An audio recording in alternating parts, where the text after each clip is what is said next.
এরপরে প্রশ্ন হলো, যে প্রাণীকে আল্লাহ ছাড়া অন্য কারো নামে জবাই করা হয়েছে তার চামড়া কি চর্ম প্রক্রিয়াজাত করার মাধ্যমে পবিত্র হতে পারে?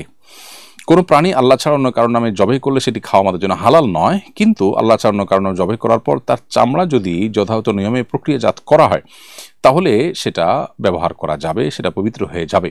অর্থাৎ প্রক্রিয়াজাত করার মাধ্যমে এর যে তরলতা আছে সেটা শুকিয়ে যায়, এরপর এটা একটা একটা শুষ্ক আপনার বস্তু হিসাবে, দ্রব্য হিসাবে যে কোনো কাজে ব্যবহার করা যেতে পারে। এরপরে প্রশ্ন হলো, আমি ক্লাস 7-এর ছাত্র, সঙ্গীত ও শরীরচর্চা শিক্ষক নিয়োগের যৌক্তিকতা নিয়ে আমাদের গণিত টিচারের সঙ্গে আমার বাকবিতণ্ডা হয়। এক পর্যায়ে স্যার ইসলাম বিষয়ে বিরূপ মন্তব্য করেন, ফলে নিজেকে কন্ট্রোল করতে না পেরে হাতে থাকা স্কেল স্যারের দিকে নিক্ষেপ করি। স্যার আমাকে অভিশাপ দেন। জানতে চাই আমার কাজটি কি অন্যায় হয়েছে, আর এক্ষেত্রে আমাদের প্রতিক্রিয়া কি হওয়া উচিত? কোনো স্যার, কোনো টিচার বা কোনো সিনিয়র ব্যক্তি যদি কোনো অন্যায় কথা বলেন, আমরা অন্যায়ের প্রতিবাদ অবশ্যই করতে হবে। তবে আল্লাহ তাআলা আমাদেরকে শিক্ষা দিয়েছেন, ওয়াজাদিলহুম বিল্লাতি হিয়া আহসান। আহলে কিতাবদের সাথে পর্যন্ত আল্লাহ বলেছেন তাদের সাথে আমাদেরকে বিতর্ক করতে হবে সর্বোচ্চ সুন্দর উপায়। অতএব যুক্তি দিয়ে আমরা আমাদের বক্তব্য তুলে ধরব, তার বক্তব্যের অসারতাকে প্রমাণ করব এবং তার বক্তব্যের খণ্ডন করব।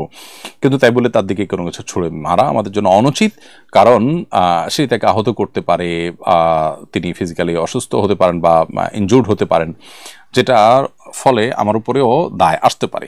তো আমরা বরং আমাদের কথার বিনিময়ে কথা, তার অযৌক্তিক কথার বিপরীতে আমরা আপনার যৌক্তিক কথা দিয়ে তাকে খণ্ডন করার চেষ্টা করবো। এটি আমাদের প্রতিক্রিয়া হওয়া উচিত। আল্লাহ তাআলা তাদেরকে হেদায়েত দান করুন, আমরা দোয়া করি। এরপরে প্রশ্ন হলো, আমি যুক্তরাজ্য প্রবাসী, আমি কেবলা দেখার জন্য একটি অ্যাপ ব্যবহার করি, পরে অন্য একটি অ্যাপ দেখে বুঝেছি আমি গত 3 মাস ভুল দিকে নামাজ পড়েছিলাম। এখন জানতে চাই, গত 3 মাস ভুল অ্যাপের নির্দেশনা যেসব নামাজ পড়েছি তাকে পুনরায় আদায় করতে হবে? উত্তর হলো, কোনো এলাকাতে যদি মসজিদ থাকে তাহলে মসজিদের মানুষজন যেদিকে ফিরে সালাত আদায় করেন সেটা দেখে আমরা কেবলা নিরূপণ করতে হবে। এটি হলো কেবলা নিরূপণের জন্য সঠিক এবং যথাযথ পদ্ধতি, মূল পদ্ধতি।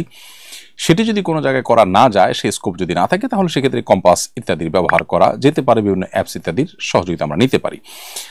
আর এক্ষেত্রে যদি কম্পাস আমাদেরকে ভুল কোনো ডিরেকশন দেয় এবং সেটিকে অনুসরণ করে আমরা নামাজ পড়ে ফেলি, তাহলে সেক্ষেত্রে পরবর্তীতে যদি জানতেও পারি যে আমি ভুল দিকে ফিরে নামাজ আদায় করেছি, তাতেও আমাদের নামাজ আদায় হয়ে যাবে।